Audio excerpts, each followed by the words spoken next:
साधु। बहुत बहुत साधुवाद आदरणीय संचालक महोदय। आज आप लोग यहाँ पर भगवान बुद्ध के धम्म की देशना को सुनने के लिए उपस्थित हुए। निसंदेह भगवान बुद्ध की देशना आदि में, मध्य में, अंत में कल्याणकारी है, लेकिन ये केवल सुनने मात्र से कल्याणकारी नहीं है। भगवान बुद्ध का धम्म अन्य जो परंपराएं हैं, अन्य जो संप्रदाय हैं, उनकी भांति आपको कोई परिणाम नहीं देता है। हालांकि वे लोग भी परिणाम देने के दावे करते हैं, लेकिन जांच करने पर परिणाम हमें नहीं मिल पाते। लेकिन भगवान बुद्ध जो दावा करते हैं, जो मार्ग बताते हैं, उस मार्ग पर जो भी चलता है उसका परिणाम निश्चित तौर पर मिलता है, इस बात की गारंटी। और भगवान बुद्ध ने जो बातें कही हैं, आप लोग बहुत ही महत्वपूर्ण ग्रंथ का यहाँ पर वाचन करते हैं, धम्मपद का। इससे महत्वपूर्ण ग्रंथ नहीं है। भगवान बुद्ध ने धम्मपद में कहा है,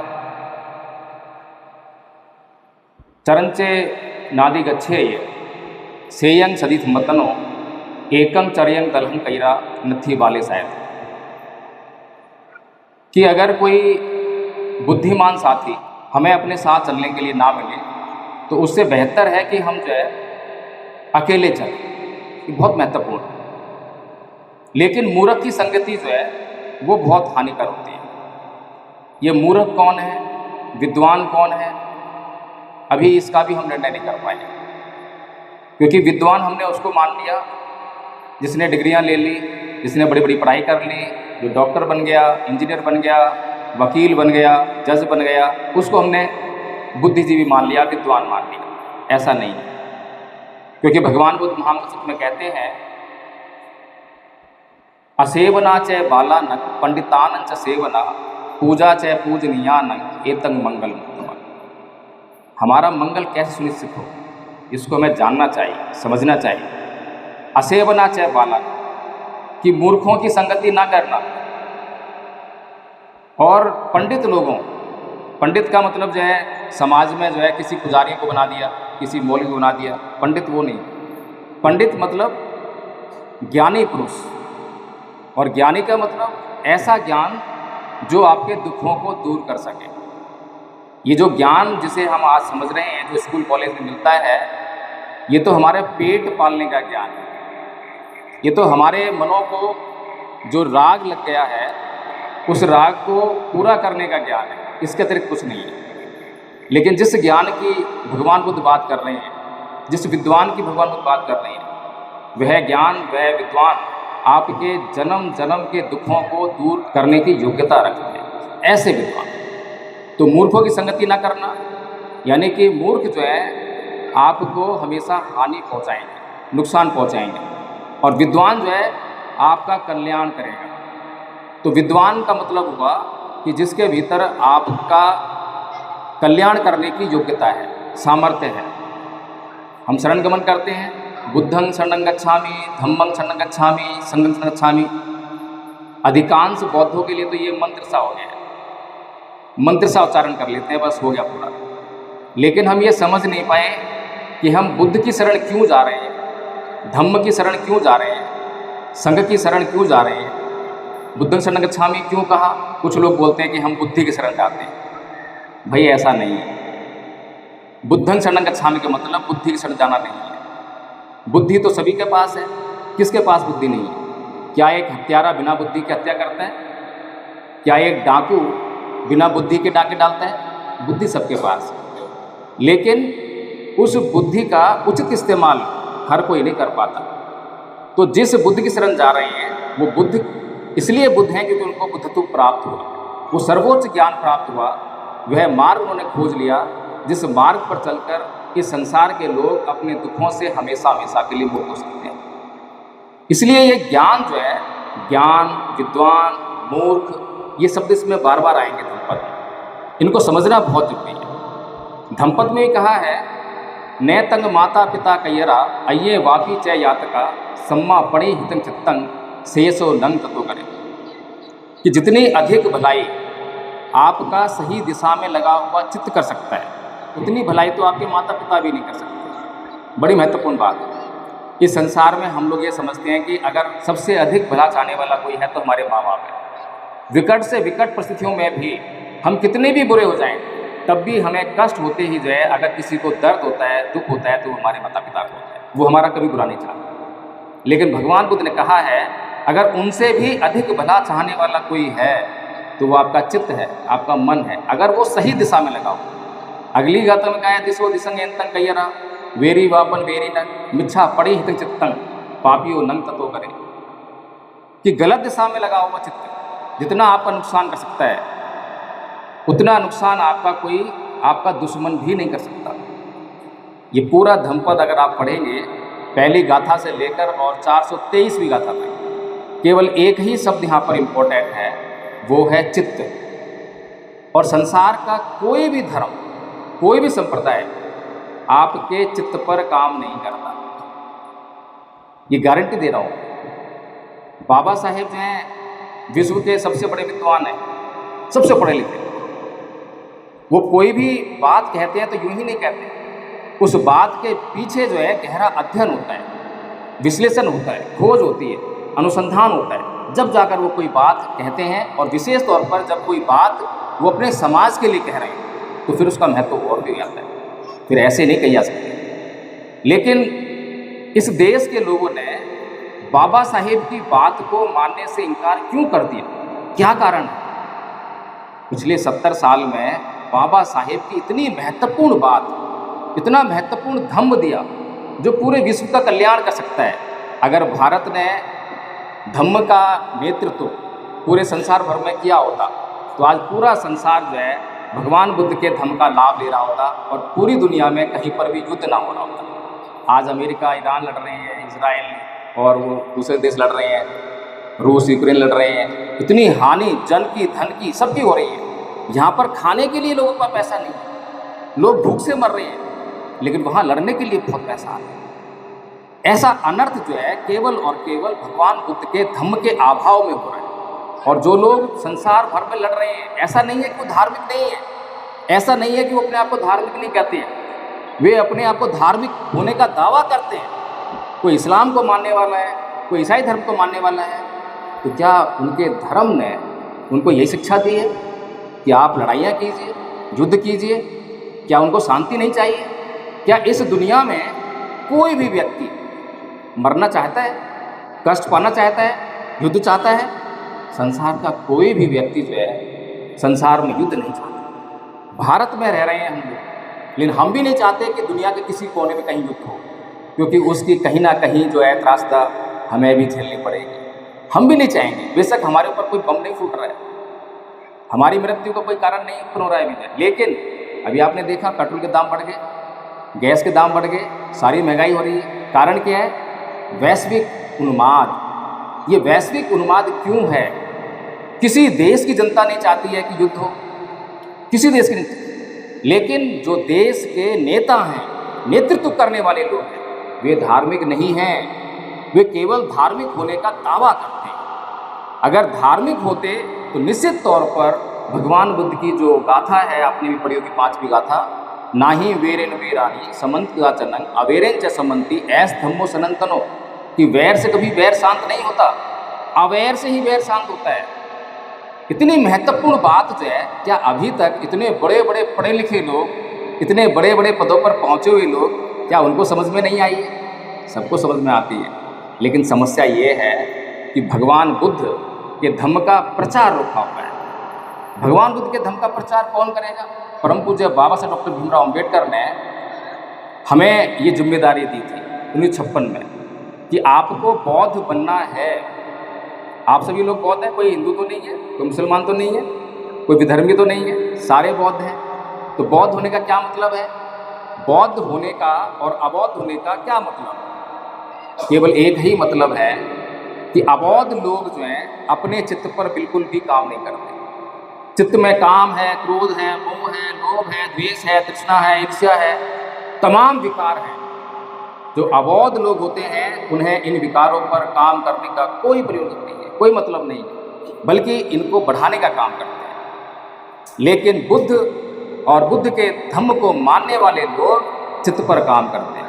वो निरंतर हर पल इस बात का ध्यान रखते हैं कि इस क्षण मेरे से क्या हुआ, जो बीता पल गया उस पर मैंने क्या किया। ये धम्पतमयी भगवान बुद्ध ने कहा है, अभितरेत कल्याणी पापा चितन निवारी दंदंग ही करोति पुण्य पापस्मिन रमते मनो, कि शीघ्रता कीजिए पुण्य कर्म करने में, अच्छे कर्म करने में, क्योंकि शीघ्र ही आपका मन पाप में डूबने वाला है, गलत कामों में लगने वाला है। तो साधारण सी बात है, ये साधारण सी बातें हमें समझ में नहीं आ रही कि अगर हम कभी भी जो है कुछ ना कुछ तो कर रहे होते हैं, या तो हम सही कर रहे हैं या गलत कर रहे हैं। अगर सही कर रहे हैं तो गलत नहीं कर रहे, और गलत कर रहे हैं तो सही नहीं कर रहे। ये तो सिंपल सी बात है ना। पाप कर रहे हैं तो पुण्य नहीं कर रहे, और पुण्य कर रहे हैं तो पाप नहीं कर रहे। लेकिन समस्या क्या है? समस्या आर्य अष्टांगिक मार्ग में जो 7वां अंग है उसकी है, सम्मा सती। सम्मा सती को हमने समझा नहीं कि सम्मा सती का हमारे जीवन में कितना महत्व है। ये सम्मा सती ही है जो हमें जन्म जन्म के दुखों से मुक्त कर सकती है। अभी आप लोगों से मैं एक बात जानना चाहता हूँ, क्या आप लोगों को ये मालूम है कि कोई व्यक्ति बौद्ध भिक्षु कैसे बनता है? किसी को मालूम है? कोई जानकारी नहीं है? ताज्जुब है। तो हम बौद्ध कैसे हुए? फिर तो हमारे सामने कोई भी अगर चीवर पहनकर आएगा तो हम तो मजबूर हो जाएंगे उसको नमन करने के लिए, उसके भीतर श्रद्धा प्रकट करने के लिए। होंगे नहीं होंगे? तो हम बौद्ध कैसे हो गए? फिर तो हमारे भीतर, हमारे बीच में जो है चीवर पहनकर कोई भी आ सकता है, कोई दुश्मन भी आ सकता है, कोई डाकू भी आ सकता है। हमें पहचान नहीं है, जानकारी नहीं है। तो बौद्ध होने का मतलब केवल इतना ही नहीं है कि हम लोग बौद्ध बन गए। अगर हम बौद्ध बन गए, हमने अपने जीवन में अहिंसा को स्थान दिया, हिंसा को त्यागा, लेकिन मेरा पड़ोसी अभी भी हिंसा करता है, गाली गलौज करता है, तो मैं बौद्ध बनकर भी सुखी नहीं रह पाऊंगा। इसलिए ये मेरा दायित्व है, ये मेरा परम कर्तव्य है कि मैं अगर इस मार्ग को जान गया हूँ, पहचान गया हूँ, मैंने अपना जीवन जो है शुद्ध कर लिया है, मैंने अपना चित्त शुद्ध कर लिया है, तो मैं अपने समाज का भी उद्धार करूं, उनके चित्त को भी शुद्ध करने का काम करूं, उनके भीतर से भी हिंसा निकालना, गाली गलौज, ये तमाम जो बुराइयां हैं उनको दूर करने का काम करूं। अगर मैं खुद तक सीमित हो गया, मैंने अपना भला तो सोच लिया, मैं तो मार्ग पर चलने लगा, लेकिन मेरा समाज नहीं चल रहा है, तो मैं खतरे में हूँ। मुझे मेरे समाज के बारे में भी सोचना पड़ेगा। लेकिन समस्या ये है कि अब तक जो है भारत में धर्म का प्रचार क्यों नहीं हो पाया? किसी के पास कोई कारण उपस्थित है? पूरी दुनिया में आप कहीं भी पूछिए, हिंदुओं से पूछिए, मुसलमानों से पूछिए, ईसाइयों से पूछिए कि भाई बुद्ध के धम्म में कोई गलत बात हो कि जो तुम्हें गलत लगती हो, तुम्हें लगता हो कि बुद्ध ने ये बात तो गलत नहीं है। भगवान बुद्ध के धम्म पद आपके सामने रखा है, 423 गाथाएं हैं। एक भी गाथा को बता दीजिए जिससे कोई भी हिंदू, कोई भी मुसलमान, कोई भी ईसाई इनकार कर सके। लेकिन एक एक गाथा ये कह रही है कि ये सारी गाथाएं जो है हर एक हिंदू के लिए, हर एक मुसलमान के लिए, हर एक ईसाई के लिए, संसार के एक एक व्यक्ति के लिए कल्याणकारी है। जब तक इसका आचरण नहीं करेंगे तो उनका कल्याण सुनिश्चित नहीं सकता, मतलब ही नहीं। तो इसीलिए मैं तो आप लोगों के समक्ष जो है संक्षेप में केवल इतना ही कहना चाहूँगा कि ये जो परम कर्तव्य परम पूज्य बाबा साहब डॉक्टर भीमराव अम्बेडकर ने हमारे ऊपर डाला है, ये हमारा उद्धार करने के लिए है, और बाबा साहेब का मिशन जो है हमारा कल्याण करने के लिए है। लेकिन अगर हम उसको नहीं कर पा रहे हैं तो हमारा भी कल्याण रुका हुआ है और हमारे समाज का भी कल्याण रुका हुआ है। और बाबा साहेब आज भी आंसू बहा रहे हैं, क्योंकि बाबा साहेब की मृत्यु के बाद जब पहला सेंसस हुआ तो उस समय 60 लाख बौद्ध जो है भारत में थे, जनगणना के हिसाब से 60 लाख बौद्ध, और आज की डेट में 80-90 लाख बौद्ध हैं। तो बाबा साहेब का मिशन जो है, बाबा साहेब के मिशन की जिम्मेदारी जिन लोगों के ऊपर थी, मुख्य तौर पर जो उनके कार्यकर्ता थे, नेता थे, वो उस मिशन को बहुत पीछे लेकर गए, बहुत पीछे लेकर गए। 1960 में देश की जनसंख्या क्या थी और आज देश की जनसंख्या क्या है, उसके अनुपात में देखिए कितना पीछे गए। इतना ही नहीं है, इन 80-90 लाख लोगों का अगर आप परीक्षण करेंगे कि ये बौद्ध हैं या अबौद्ध हैं, तो आपको 1 लाख बौद्ध निकालना मुश्किल हो जाएगा। समस्या बहुत गंभीर है। ये ऐसे ही सारा संसार युद्ध में नहीं फंस गया है। ये चारों तरफ हमारे जो अशांति फैली हुई है, जहाँ गली कूचों में बच्चे गालियाँ दे के बात करते हैं, बिना गाली दिए बात ही नहीं करते हैं, जिसको कुछ भी कह दो तो जरा सी देर गुस्सा आ जाता है, किसी को सहन शक्ति नहीं है, जरा सा भी धैर्य नहीं है। ये सब जो है हम सब लोगों की वजह से हो रहा है, क्योंकि अगर हमने बुद्ध की शरण ग्रहण की है तो हमें जो है दूसरों को भी बुद्ध की शरण, बुद्ध का नाम ले मत ले, बुद्ध का चित्र अपने घर में लगा मत लगा, इससे कोई फर्क नहीं पड़ता। बुद्ध ने कभी नहीं कहा कि मेरी पूजा करो, मेरा चित्र लगाओ, इससे क्या मतलब है। लेकिन बुद्ध ने जो है जो संसार के कल्याण के लिए मार्ग खोजा है, जो सबके लिए आवश्यक है, कोई इससे इनकार नहीं कर सकता, वो सभी को पता होना बहुत जरूरी है। तो इसीलिए मैं आप लोगों के बीच में आया हूँ, क्योंकि आप लोग पहले से ही आदरणीय रामनिवास जी ने बताया है कि आपको और ये आपका बुद्ध विहार भारतीय बौद्ध महासभा से जुड़ा हुआ है, बुद्धिस्ट सोसाइटी ऑफ इंडिया से। मेरा किसी संगठन से कोई बैर नहीं है, किसी संगठन से कोई विरोध नहीं है। जो भी लोग कार्य कर रहे हैं, जैसा भी कार्य कर रहे हैं, साधुवाद के पात्र हैं, क्योंकि मैं उनके प्रति कृतज्ञता व्यक्त करता हूँ। अगर मुझ तक ये मिशन मूवमेंट पहुँचा है तो किसी न किसी ने कुछ ना कुछ तो किया है। मैं तो लेकर नहीं आया हूँ वहाँ से बाबा साहब सीधा, तो उन लोगों की वजह से मुझ तक पहुँचा है। लेकिन परिष्कार करना जो है हमारा स्वभाव होना चाहिए। अगर हम किसी भी व्यवस्था को देखें और वहाँ पर देखें कि कमी है तो उसको सुधारना हमारी जिम्मेदारी होना चाहिए। तो भारतीय बौद्ध महासभा की अगर उनसे बात करें, क्योंकि मैं तो उनसे बात ही नहीं कर पाता। राजरत्नम अम्बेडकर जी से मैंने कितनी बार फ़ोन लगाया, फ़ोन रिसीव नहीं होता, कैसे बात हो। यशवंतराव अम्बेडकर जी जो है, भीमराव अम्बेडकर जी, अब मैं क्या बताऊँ, उनके साथ में जो बौद्ध भिक्षु घूमते हैं उनको यही नहीं पता है कि बौद्ध भिक्षु है या नहीं है। तो हमारी श्रद्धा कैसे आई है, हमने कैसे विश्वास किया है, क्योंकि ये संगठन जो है बाबा साहेब के द्वारा बनाया हुआ है। केवल बाबा साहेब ने, क्योंकि बाबा साहेब के प्रति हमारी श्रद्धा है, इसलिए बाबा साहेब के नाम से कुछ भी हम करेंगे तो वो जायज़ हो जाएगा। ये जो श्रद्धा हमने लेकर आए, क्या ये श्रद्धा है? ये श्रद्धा नहीं हुई, ये अंधश्रद्धा हुई, क्योंकि उस व्यक्ति के जीते जी जो है उस व्यक्ति का कंट्रोल उस पर होता है। लेकिन उस व्यक्ति की मृत्यु के बाद जिन लोगों के हाथ में कंट्रोल है, बाबा साहब ने कहा था ना कि संविधान कैसा है, पूछा गया उनसे, तो बाबा साहब ने क्या कहा, जैसे लोगों के हाथ में ये संविधान जाएगा, जैसी उनकी नीयत होगी वैसा ही ये संविधान काम करेगा, वैसा ही साबित होगा, अच्छा और बुरा। ऐसे ही बाबा साहेब ने संस्था बनाई। बाबा साहेब की तो पर कोई शक नहीं है हमें, उनकी महानता पर कोई शक नहीं है, लेकिन उनके बाद जिन लोगों के हाथ में संस्थाएं आईं उनका हमें परीक्षण करने की आवश्यकता है।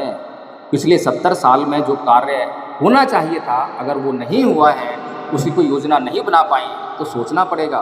फिर किसी भी संस्था में हमें बाबा साहेब का परिवार ही क्यों चाहिए, अध्यक्ष में या किसी चीज़ में? ये भी एक बीमारी है। ये बीमारियाँ कहाँ से आ रही हैं? ये सारी बीमारियाँ पूर्व धर्म में जो थे हम, वहीं से आ रही हैं। वहीं पर ऐसी समस्याएं हैं, परिवारवाद, उत्तराधिकार, संपत्ति का विरासत, ये सारी समस्याएं वहीं पर हैं। यहाँ पर ये समस्याएं नहीं है। भगवान बुद्ध के धम्म में केवल और केवल कार्य को प्राथमिकता दी जाती है। याद कीजिए भगवान बुद्ध का वो कथन, जब आनंद उनसे अंतिम समय में ये बोलते हैं कि भगवान आपके बाद जो है इस संघ का क्या होगा, अच्छा हो कि आप जो है अपने जीते जी अपने संघ का कोई उत्तराधिकारी नियुक्त कीजिए।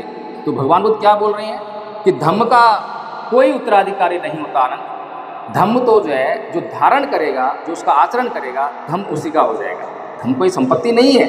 अगर संपत्ति होती तो उसका हम उत्तराधिकार दे देते। एक और उदाहरण जो है, तो भगवान बुद्ध कपिलवस्तु गए अपने गृहनगर बुद्ध बनने के बाद, तो वो भिक्षाटन करते हुए जयनगर में जा रहे हैं। जब राजा शुद्धोधन को पता लगा तो बड़ा दुख हुआ, बहुत दुखी हुए कि भाई ये क्या कर रहे हैं। उनके पास आकर बोले कि भाई इससे तो हमारे कुल का अपमान हो रहा है। हमारे कुल में कभी भी किसी ने भिक्षा मांग के जो है अपना पेट नहीं भरा है। हमारा कुल तो राजाओं का कुल है, शाही कुल है। तो भगवान बुद्ध कह रहे हैं कि हे राजन, आपका कुल राजाओं का कुल होगा, आपका वंश राजाओं का वंश होगा। मैं तो बुद्धों के वंश से हूँ, मैं तो बुद्धों के कुल से हूँ, और ये बुद्धों की परंपरा है कि मांग कर ही खाना है, अपने आप उत्पन्न नहीं करना है। तो इसीलिए हमें जो है धम्म को बड़ी बारीकी से अगर हमने समझ लिया और ये धम्म हमें समझ में आ गया, तो जिस प्रकार से आप किसी दवाई का सेवन करते हैं और वो फ़ायदा करती है, तो फिर कोई कंपनी आपको आके नहीं कहती है कि जाके इसका प्रचार करो, खुद ही गा गा कर बजा बजा कर जिसको बीमारी होती है जाके बताते हो।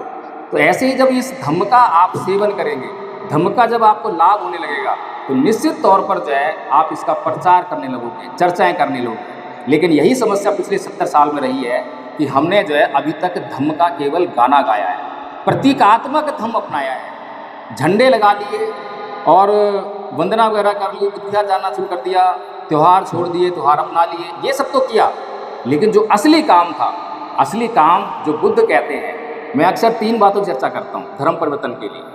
लोग तो धर्म परिवर्तन पर बहुत उंगलियां उठाते हैं, लेकिन मैं खुलकर बोलता हूँ कि अभी तक धर्म परिवर्तन तो भारत में हुआ ही नहीं है। अगर भारत में धर्म परिवर्तन होने लग जाएगा तो परिणाम भी आने लग जाएंगे। तो धर्म परिवर्तन के लिए 3 बातें मुख्य हैं। पहली है प्रतीकों का परिवर्तन, जो बड़ा आसान काम, किसी को भी बोलो तो बड़ा आसानी से कर लेगा। कभी किसी मूर्ति पूजा करता था तो अब उसने मूर्तियाँ बदल दी, झंडे बदल दिए, अपनी वेशभूषा बदल दी, जिससे दिखाई देता है कि ये बौद्ध है, ये मुसलमान है, ये हिंदू है, वो प्रतीक, तो वो तो बदल दिए। फिर दूसरा है रीति रिवाज, परंपराओं का, उत्सवों का परिवर्तन, वो भी हम आराम से बदल सकते हैं, थोड़ा कष्ट होता है लेकिन बदल देंगे उसको। लेकिन तीसरा परिवर्तन, जिसके लिए भगवान बुद्ध चर्चा करते हैं, बात करते हैं, और भगवान को साफ साफ कहेंगे कि पहले 2 परिवर्तन, यानी कि प्रतीकों का परिवर्तन और उत्सवों का परिवर्तन, परंपराओं का परिवर्तन आप करो या मत करो, ज़्यादा बनता बिगड़ता नहीं है। आप अपने घर पर पंछी झंडा लगाओ मत लगाओ, बुद्ध की मूर्ति रखो मत रखो, इससे ज़्यादा बनता बिगड़ता नहीं है, केवल इस पहचान के अलावा कि आप बौद्ध हैं, आप बौद्ध हैं। लेकिन अगर तीसरा परिवर्तन नहीं किया तो आपका बहुत कुछ बिगड़ने वाला है। तीसरा परिवर्तन है चित्त का परिवर्तन।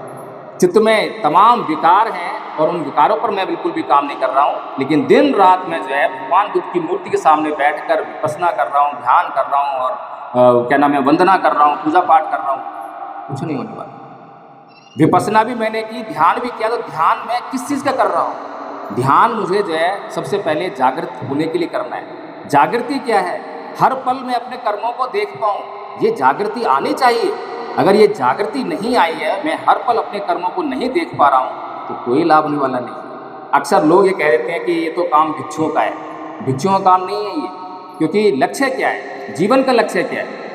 आपको मालूम है जीवन का लक्ष्य क्या है? हम क्यों पैदा हुए हैं? कोई भी प्राणी, कोई भी जीव क्यों पैदा होता है? इसका जवाब किसी अन्य के पास नहीं है, लेकिन बौद्धों के पास होना चाहिए, क्योंकि भगवान बुद्ध ने ही ये समाधान दिया है। यही बुद्ध का धर्म है। तो किसी भी जीव के उत्पन्न होने का जीवन का लक्ष्य है निर्वाण को प्राप्त करना, निर्वाण को प्राप्त करना। और बौद्ध भिक्षु जो है इसी निर्वाण को प्राप्त करने के लिए 24 घंटे इसी मार्ग पर लगे रहने के लिए वो जो है घर का त्याग करते हैं। क्योंकि घर में रहकर जो है घर गृहस्थी को संभालेगा तो पूरा फोकस नहीं कर पाएगा, अर्हत नहीं हो पाएगा, समस्या आएगी। इसीलिए उसके पास 24 घंटे हैं। लेकिन क्या ये हमारे लिए काम नहीं है? हमें भी तो ये जिम्मेदारी दी है, हमें भी तो यही लक्ष्य मिला है। तो हमें घर पर रहकर अपने कामों में देख रेख करते हुए, सारे काम निपटाते हुए, हमें भी 24 घंटे जागरूक रहना है।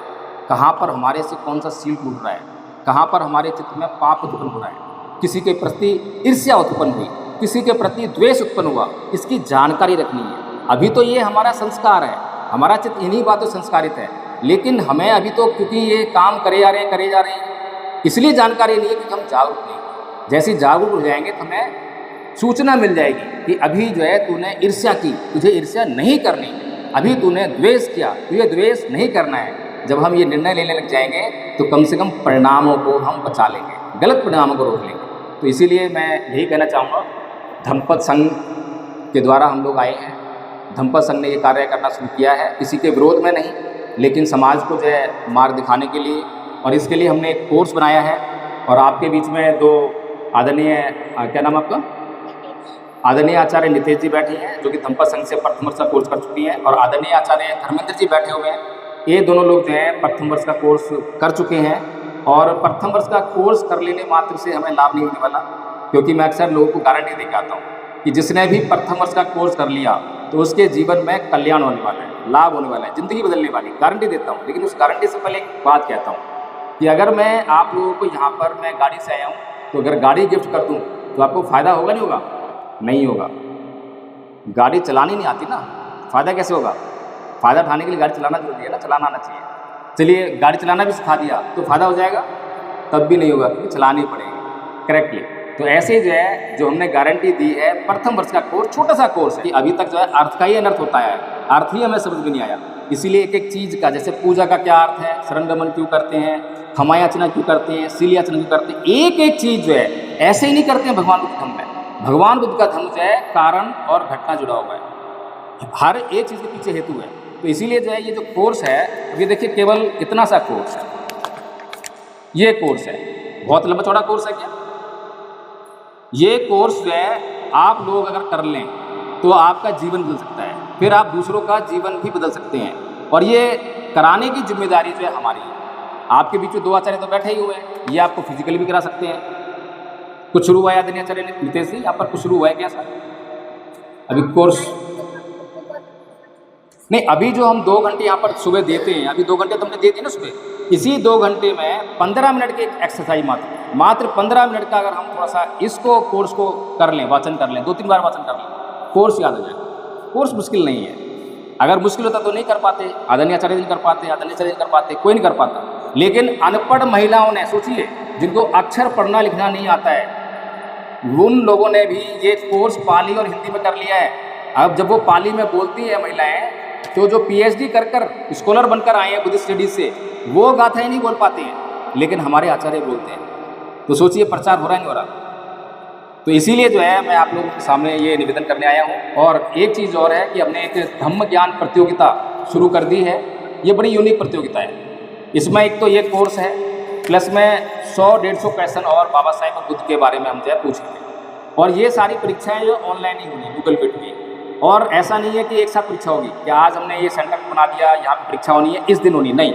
आपने जैसे ही ये कोर्स याद कर लिया, अपने आचार्य को बता दिया, क्योंकि हम एक आचार्य भी देंगे, जैसे रजिस्ट्रेशन का आचार्य देंगे आपको, जो है उस आचार्य को बता दिया कि मेरा जो है कोर्स कंप्लीट हो गया है, तो आचार्य जो है आपके परीक्षा की व्यवस्था कर देगा, बोर्ड बना देगा, और वो बोर्ड जो है आपसे परीक्षा ले लेगा। जिस दिन आप बोल देंगे उस दिन परीक्षा हो जाएगी। जब हमारी ऐसी 200 परीक्षाएँ कंप्लीट हो जाएंगी, तब हम जो है वो इनाम घोषित करेंगे। पहला इनाम 5,000 रुपये का है, दूसरा 3,000 रुपये का है, और तीसरा जो है 2,000 रुपये का इनाम। इसके अलावा 18 साल तक के बच्चे अगर इस कोर्स को, इस परीक्षा को पास भी कर लेते हैं, पहले 3 इनाम तो हो ही गए, इसके अलावा अगर पास भी कर लिया उन्होंने, 80% नंबर पास कराने की भी जिम्मेदारी हमारी है। अगर वो संघ से जुड़ेंगे, संघ के मार्ग से चलेंगे, तो पास भी हम करा लेंगे आराम से, अच्छे नंबर ला के। 100% नंबर भी लेकर आए आचार्य जी, आदरणीय आचार्य नितेश जी। कितने नंबर आए थे आपके? हैं? नहीं 99.9 तो कुछ नंबर हैं इनके, लगभग 100% नंबर है। 1% एक नंबर पे था जब मैंने आपत्ति की थी शायद, जो है ना, कि मैंने कहा था कि नहीं आदरणीय जी का बहुत अच्छा वो है और आपने नंबर क्यों काट दिया इसको। तो इस तरह से अगर मुश्किल होता तो 100% नंबर कैसे लेके आ सकते हैं? 80 नंबर तो आराम से लाएंगे, और लाने की जिम्मेदारी हमारी, हम सिखाएंगे। आप केवल सहमति दीजिए, रजिस्ट्रेशन कराइए और छोड़ दीजिए। तो 18 साल तक के बच्चे अगर इस कोर्स में पास भी आते हैं तो उनको 200 रुपये का इनाम है, और 18 साल से ऊपर जो लोग पास कर लेंगे उनको 100 रुपये का इनाम है। और रजिस्ट्रेशन फीस इसकी केवल 100 रुपये रखी है। 100 रुपये इसलिए रखी है ताकि कोई ऐसा ना हो कि रजिस्ट्रेशन करा दे और छोड़ दे, अरे भाई मेरे बस की नहीं है, इसलिए कम से कम 100 रुपये की जो है फीस उनके सामने रखी है, ताकि कुछ इंटरेस्ट उनका पैदा हो।